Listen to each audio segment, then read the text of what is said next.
Good afternoon. My name is Peter. I have to apologize, this entire presentation is going to be in English. What I'm going to walk you through today is how technology is changing medical device companies and how Rejoint is taking advantage of that technology from the beginning. Like they mentioned in the team description, I came from Stryker originally. I had worked on hip implants, knee implants, spinal, even fingers, you name it.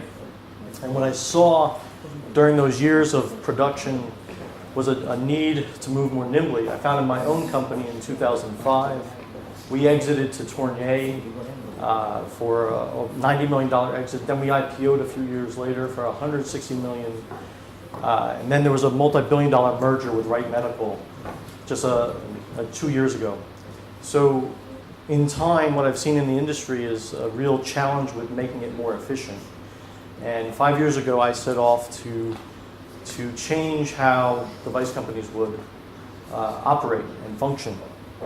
I saw this thing called the iPhone come out, and then I saw this thing called the iPad.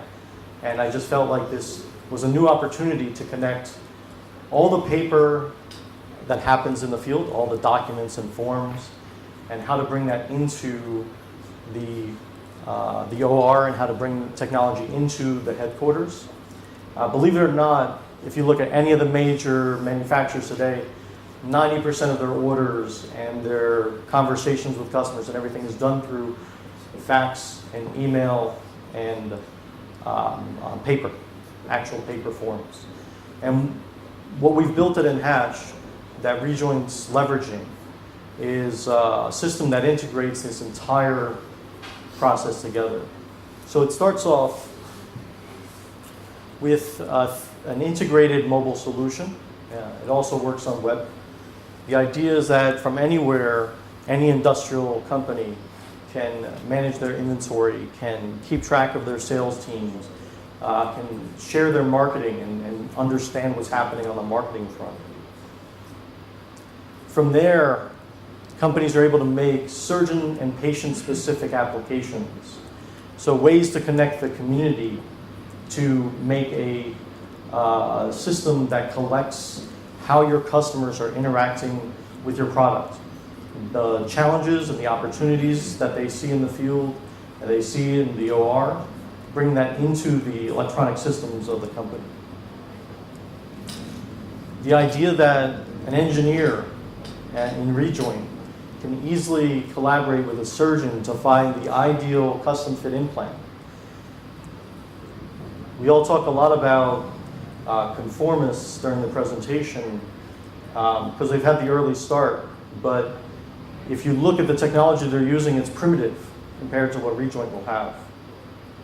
What we're able to do here on the screen is allow a surgeon to easily interact with 3D models and have a conversation around that with the engineer, defining mechanical access, defining key points, making it easy for the two groups, for the surgeon customer to interact with the engineering team to find the ideal geometry for a given knee.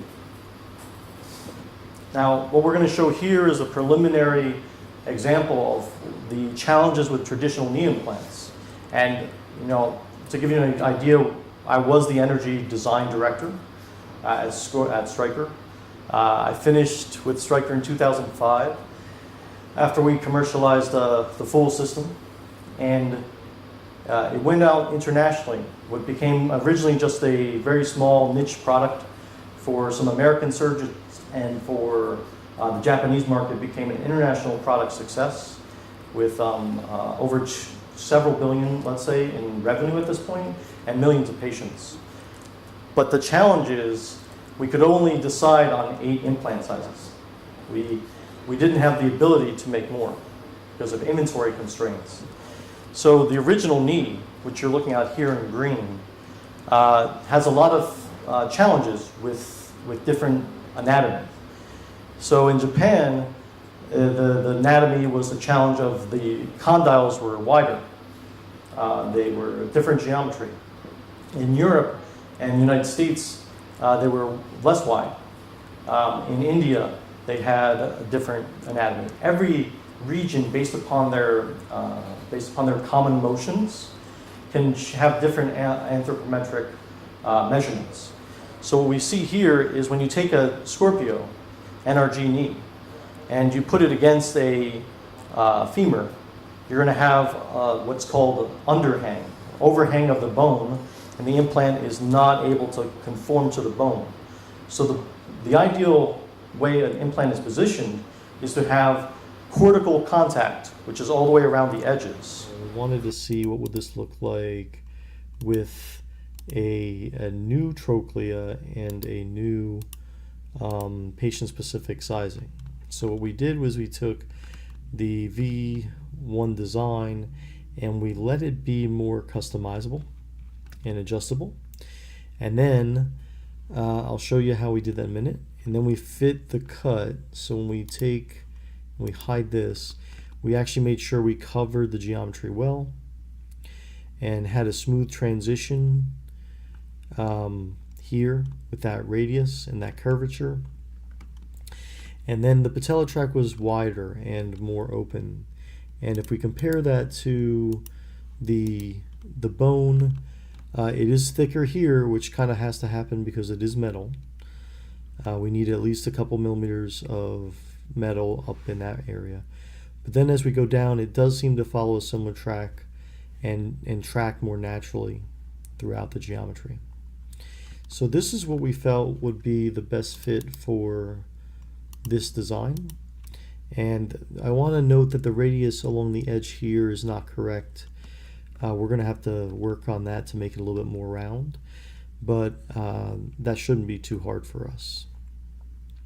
Now, there was a big difference between this bone and this one here that we had shown previously.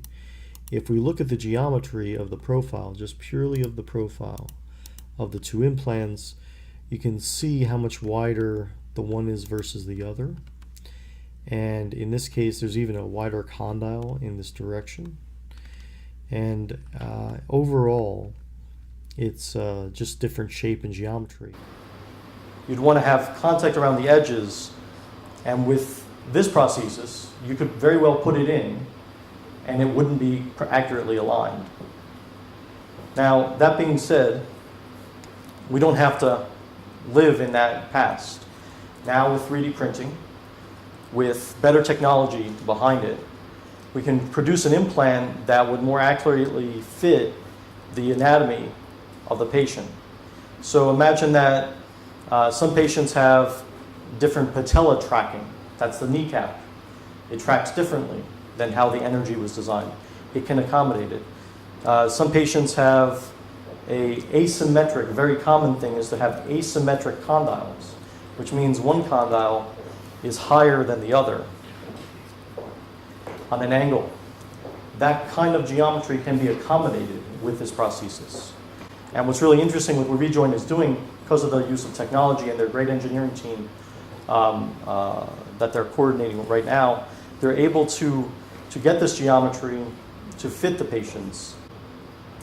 After the surgery, the surgeon often follow-ups with the patient. Well, now Rejoint can take advantage of the same benefit of following up with the clinical outcomes and tracking this all back into our central databases, so they can now measure the clinical effect of their prosthesis, how successful it's been, how the patients are doing. That's part of how we can integrate their system. And all of this tracks back to the centralized technology, the databases of the company, the CRM and the ERP. And the interesting thing here is, as data is collected, this isn't just a one-time, one-trick pony, as we say. This is the ability for the company to massively and consistently improve the product, customize products, and for future developments, allow them to go even deeper into other areas. Right now, Rejoint is addressing a tri-compartmental design, which is a total knee replacement. But they'll have all the technology to go into a bi-compartmental or unicompartmental design. The addition of every CT scan with the process when a surgeon brings a patient CT scan into the database allows for an improvement on the understanding of the anatomy. So when their engineering team wants to take on additional products, wants to take on additional things, the machine is learning. And what's happening is the prosthesis gets better and the team gets more data to be able to more efficiently process future design iterations and future products.